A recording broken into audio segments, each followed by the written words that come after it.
আজকে আমি কিন্তু হাতে মাখা ফুলকপির ভর্তা তৈরি করে দেখাবো বন্ধুরা। একদম সহজ রেসিপি, কিন্তু খেতে হয় দুর্দান্ত মজার।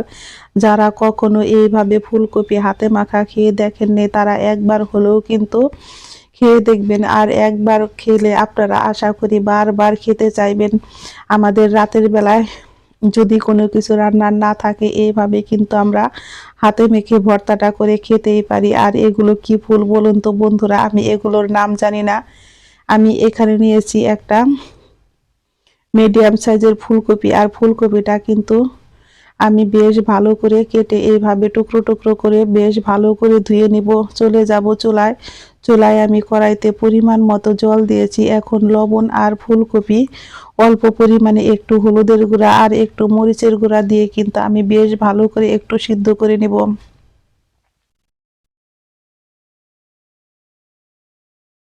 হ্যালো বন্ধুরা, সুলতা কুকিং রেসিপির পক্ষ থেকে সকলকে জানাই স্বাগত। আমরা তো ভর্তা অনেকেই অনেকভাবে খেয়ে থাকি, কিন্তু কখনো কি এইভাবে ফুলকপির ভর্তা হাতে মেখে খেয়েছেন? আমার কপিগুলো কিন্তু খুব সুন্দর সিদ্ধ হয়ে গেছে। আমি এখন চুলাই থেকে নামিয়ে নিব। আমি আবারও চুলায় কড়াইতে দিয়েছি খুবই অল্প পরিমাণে একটু সরিষার তেল। আজকে কিন্তু আমি ভর্তাটা সরিষার তেল দিয়ে করব।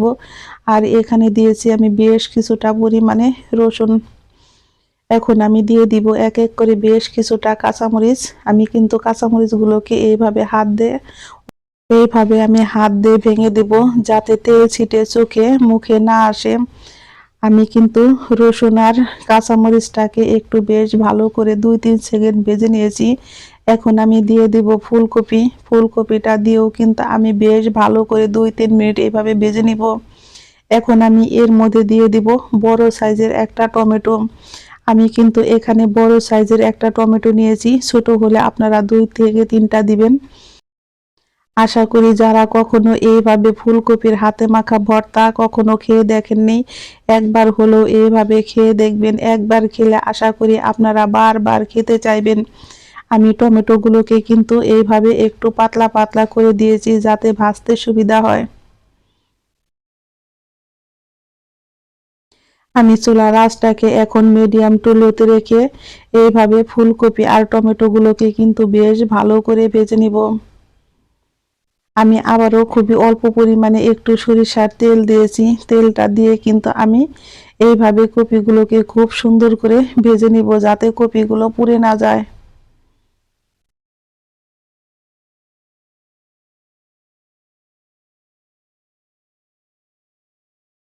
আমি এখন ফুলকপি টমেটো এইভাবে কিন্তু মাঝে মাঝে একটু নেড়ে দিব।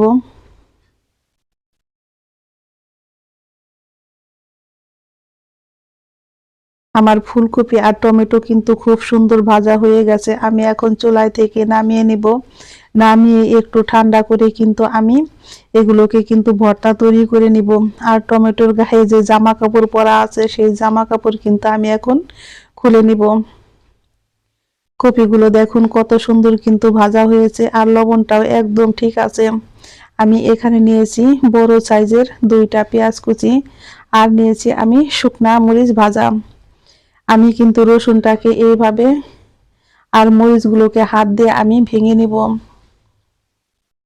পেঁয়াজ আর মরিচটাকে কিন্তু আমি এখন খুব ভালো করে একটু লবণ দিয়ে আস্তে আস্তে এইভাবে আমি একটু মেখে নিব। আর রসুনগুলো কিন্তু একদম নরম হয়ে গেছে বন্ধুরা, দেখতেই পাচ্ছেন। আমি কিন্তু এইভাবে রসুন পেঁয়াজ আর মরিচগুলোকে খুব সুন্দর করে মেখে নিব। পেঁয়াজটা যত ভালো করে মাখা হয়, ভর্তাটা খেতে কিন্তু ততটাই পরিমাণে মজার হয়। আমি এখন দিয়ে দিব এর মধ্যে বেশ কিছুটা পরিমাণে ধনিয়া পাতা কুচি। কারণ এখন তো শীতের সিজন, এই সিজনে কিন্তু প্রচুর পরিমাণে ধনিয়া পাতা পাওয়া যায়। আর ধনিয়া পাতাটা দিলে কিন্তু ভর্তাটা খেতে হয় দারুণ মজার। গরম গরম ভাত, রুটি, পরোটা বা কি লুচির সাথে খেতে হয় কিন্তু সেই স্বাদ। ফুলকপির ভর্তা এতটাই পরিমাণে মজার হয় বন্ধুরা, আমি তো কিন্তু এই শীতে কতবার যে ফুলকপির ভর্তা করে খাবো তার কোনো কিন্তু হিসাব নেই।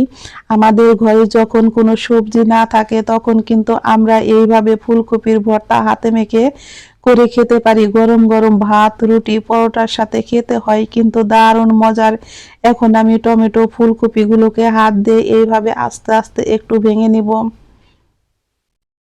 গরম অবস্থায় কিন্তু মাখতে যাবেন না, তাহলে কিন্তু হাতে গরম লেগে যেতে পারে। এগুলোকে একটু ঠান্ডা করে তারপরে কিন্তু মাখতে হয়। আমি এখন সমস্ত ভর্তা কিন্তু এইভাবে হাতে মেখে নিব।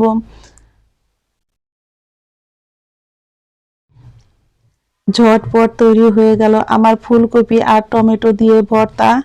খেতে হয় কিন্তু দারুণ মজার। সবাই একবার হলেও এই ফুলকপির ভর্তাটা খেয়ে আমাকে কমেন্ট বক্সে জানাবেন।